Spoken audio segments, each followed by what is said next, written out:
Music mogul Sean Diddy Combs back behind bars. A magistrate judge denying him bail, saying that there were no conditions that she could conceive of that would make her confident that he would appear again for other court appearances. The judge saying, "My concern is this is a crime that happens behind closed doors." Diddy's lawyers had argued that he had made good faith efforts by showing up in New York, ready to surrender to face these charges. But prosecutors said that he could not be trusted, that he has a history of trying to intimidate witnesses, including the alleged release of audio footage showing Sean Diddy Combs panicking inside the Metropolitan Detention Center in Brooklyn has sparked widespread discussion online. According to reports, Diddy, currently detained while awaiting trial, has been placed under intense surveillance. Who are going to be witnesses in this case. They urged the judge to remand him. She did. And when the judge did, Diddy, who was sitting at the defense table with his attorneys, did not show any signs of emotion. He took a sip of water before he was led out of the courtroom by the U.S. Marshals. Now, his lawyers have vowed to fight this.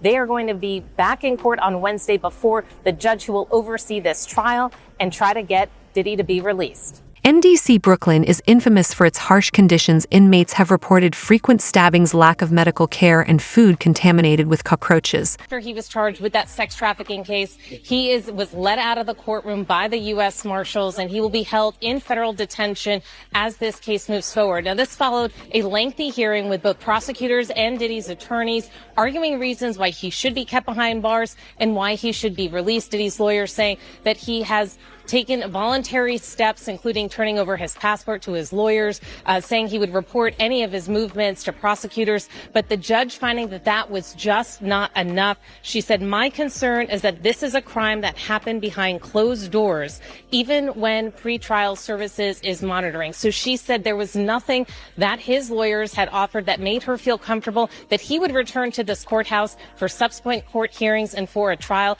She said that it was both his substance abuse and the fact that some of this physical abuse that's been alleged occurred when he was using drugs and alcohol, that was a reason why she couldn't trust that he would not commit any additional crimes while he was left on bail. So Sean Diddy Combs is not going to be walking out this door. He is in federal custody, where he will be unless his lawyers are able to convince a different judge. Many have referred to the facility as hell on earth, a place plagued by chronic understaffing and a criminal atmosphere. Well, Sean Combs still behind bars as we speak after a judge denied his request for bail a second time.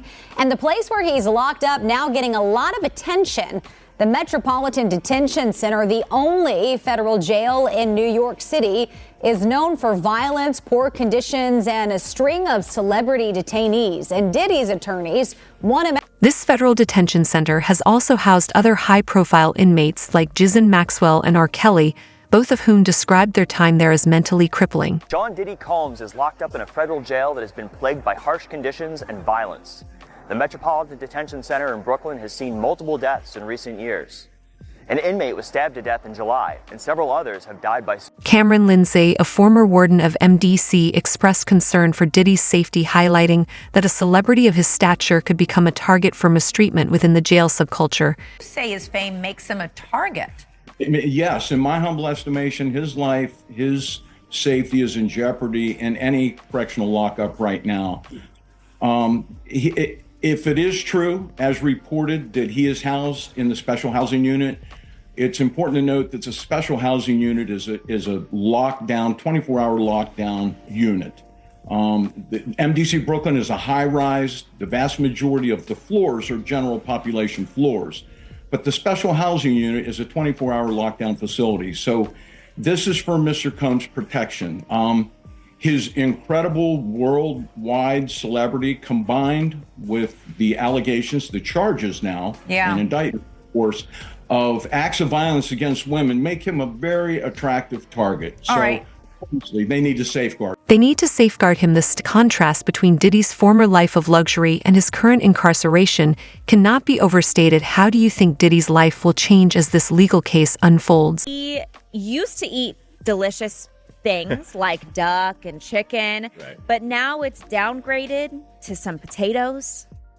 Not a very appetizing meal that he had last night. And by the way, if you've heard of MDC Brooklyn, this detention center, it's probably because R. Kelly has stayed there, Fetty Wap has stayed there, Michael Cohen, Allison Mack, and and Ghislaine Maxwell. A lot of famous people have gone here before. Really, really rough, we're told. Once living in multi-million-dollar mansions and hosting extravagant parties, Diddy now finds himself in a solitary cell with no access to the comforts of his former lifestyle.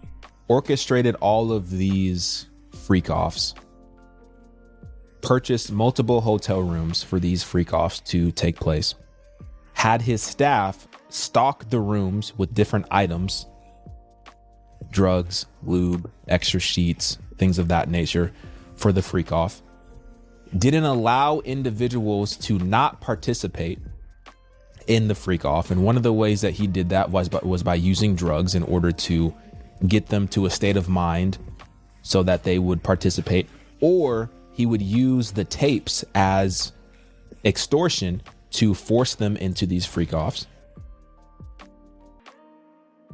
And he did all of this for his own perverted, twisted benefit. I don't know if he was participating in these. I don't know if he was getting off to these videos that he was making. Who knows? This is crazy. I don't know how else to put it. It's crazy. It's terrible. The amount of people whose lives have been forever affected by this. I just want to know some more information, and I want to know who else is involved in this, because I have a feeling that this is going to be massive for the next 2, 3, 4 years and beyond. Freddy P, an associate of Diddy, has openly stated on the Art of Dialogue podcast that he knows many of Diddy's secrets. See, Puff, it's kind of a surprise. Like I told my brother, man, he was telling me he don't think Puff gonna get locked up. I say, bitch, got Chapo. You know what I'm saying? Like I was telling you earlier, I got Chapo. They could put Chapo underground, they got Puff. But it's just long overdue. Like for a while, they made me kind of question, like, man, you know. It's to the point where it felt like they forced the feds to do their job. He forced the feds to do their job because they did do it. Everybody looking at them like, what, do you motherfuckers exist? You know what I'm saying? Like, he done got away with too much, but you gotta understand this, right? A lot of stuff Puffy going through, and I don't wish bad on. Like before this transpired, I had a lot of hate toward him, but it was about financial reasons. When it comes to this subject, it's very sensitive to me because there's a lot of victims in here. You know what I'm saying? At the end of the day, it's still somebody's father. You know what I'm saying? So, but we make our own bed, man. And for a long time, a lot of people, I want him to understand that a lot of people was hurt because you couldn't live your truth. Everything he going through right now because he couldn't let it go. He couldn't let it go. Having a position of power over street nigga, and also being who he is. If people know his secrets, because believe one thing about it, you know, yes, with all these rappers, somebody know your secrets. You might be, you and Puffy getting, you know, because Puffy, I can imagine he'll approach these guys who want through financial situations. These rappers who get themselves start making a lot of money, then things don't be hot no more. You fall back on people like him. He prey on you. And what he do is he offer you things to keep up a lifestyle. You can imagine Playboy. Playboy, don't worry about that. Cassie, Diddy's former partner, is reported a key figure in the accusations leading to his arrest. And I talked about who the main witness is. Who's the main witness here? It's Cassie, right? She's the girl that gets beat up. She's his girlfriend. She makes, she's the one that drops one of the original lawsuits. He ends up saying, hey, look, you know what? I'm gonna, the next day, let's settle this and be done with this, right? But they're not done. It's not done. That was just the beginning up to the end. And then Little Rod comes and drops a lawsuit. He's like, hey, man, I think they're telling him we're gonna drop a lawsuit, man, if you don't. And he's like, well, his lawyer's probably like, look, you gotta stop it, because if not, it's just gonna keep on going. You gotta fight, And I think it was probably the biggest mistake of his life was the issues with Little Rod. Little Rod had the video footage. And you know what? If he would have settled with him, there's some other people that came out of the woodwork, but would they have had the evidence that Little Rod has? Probably not. He would probably go in, cooperate, if he has anything to cooperate against, get 20 years, maybe 15, and get time off for helping to build other cases. And maybe he ends up with 15, maybe he's out in 7-8 years with good time credits or whatever. Maybe. I know you differ. If he goes to trial, he loses. Let me put it this way. enticing professional. On the Stoop podcast, a former correctional officer provided an insider's perspective on the realities of life in federal jails like MDC Brooklyn. With all the other inmates going to court, they would have him on a separate transportation detail. They would have special escorts to take him back and forth to court, but he would still have to go through the searches and stuff like that. Jail is very demeaning if you're an inmate, right? Because when you come into the facility, like say Sean Puffy came in last night because they arrested him. He has to go through a search. They have to bring him into the receiving room. They have to make him take all his clothes off. They have to search his clothes, search him, make him run his fingers through his hair, open your mouth, turn around, squat, cough, all of that. That's, it's traumatic. There's no other way to say it. And, they send you to the housing area, and then you're in a room that you've never been in before, and it's just one bed there for you, and the bed is a twin-size bed. He's probably used to sleeping in king-size beds with all the comforters and pillows and a television set, and, he doesn't have that now. He's in a cell.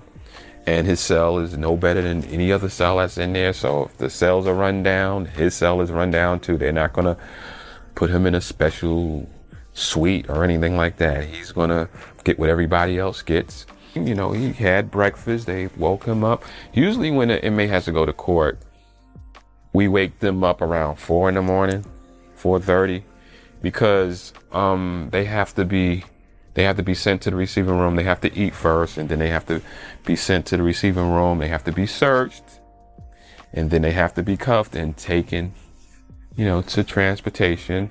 The cuffs are usually cuffed at the arm with a waist chain on. So being that he's going to be traveling by himself, he's going to be cuffed, and they're going to have a waist chain on him. The chain is going to be around his waist. Sometimes it's a belt, sometimes it's a chain, and he's going to have leg irons. So he's not going to be able to run or anything like that. And then they're going to take him to the court, and then they're going to turn him over to the courts there, and then they're going to take everything off, and they're going to search him again. Most of the time they will search you again, and then they put you in the cell and wait for the judge to call you up to the courtroom when they're ready for him. So he had to go through that. He had to sit in court all day. And now that he is not getting bail, he has to go everything in reverse. Now he has to go. Before his arrest, Diddy was spotted taking a walk in Central Park, leading some to speculate that he knew his arrest was imminent someone to the United States. But Shan is extraordinarily wealthy. Shine, Diddy's previous artist, says that Diddy ruined his life another day, and another Diddy update. His former artist Shine is speaking out, claiming that Diddy ruined his life, sent me to prison. So that is the context by which you must always describe that relationship. Yes, I forgive, I moved on. But let us not pretend as if I was in Miami for Thanksgiving and Christmas. I spent a birthday with you. I saw birthday. I went again to do a charity event for impoverished youth in London. So let us not lose sight of what the call hard facts are. This was not someone who I vacationed with and who he and I enjoyed this great intimate relationship of brotherhood. This is someone who destroyed my life and who I forgave and who I moved on, and for the better interest of Plea, because he was. Diddy is placed on suicide watch in prison. Reportedly breaking news right now, Larry. I am just getting word. People magazine says it's got a source on the inside that tells them that P is on suicide watch tonight. Do your sources confer the same information? Are they saying it was possible? Yeah, he's on suicide watch. This guy thought he would have went home all of a sudden. He didn't get bonded. Remember the first night that he was there, he was like an overnight guest when they killed his bond hearing. Now they checked him into the system and reality has hit him. And I understand that he has a shrink coming by his cell to see him several times a day. They have housing units, and they're mixing bank robbers, drug dealers, rapists with white-collar people. And this is why Diddy, he can't go into a regular housing unit because somebody will take him out for sure. That's it for today's video. Stay tuned until next time, and thanks for watching Celebrity Spill, guys.